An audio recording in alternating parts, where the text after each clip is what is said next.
In this video, I will show you how you can change the mouse pointer on any iPad.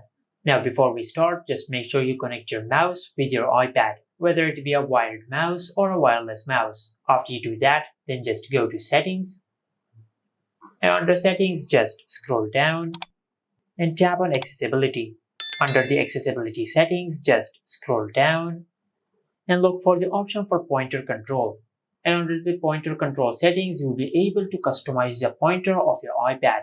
First of all, you have the option for increased contrast. As you can see, as you enable this toggle, you will increase the contrast of the mouse pointer. After that, you have the option for automatically hide pointer. And after you enable this toggle, you will be able to automatically hide the pointer if it is not in use. After that, you have the option of color. And from here, you can change the color of the pointer. As you can see, it is not changing the color of the pointer, it is only giving the mouse pointer a border. Now after you've done that, then just go back, and over here you can increase the pointer size.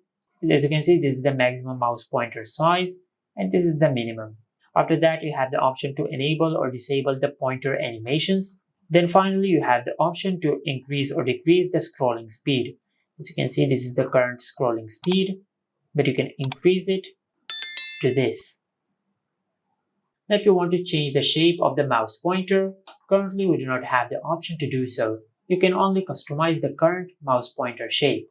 And this is how you can change the mouse pointer on any iPad. Make sure to like, comment, and subscribe. Thank you for watching.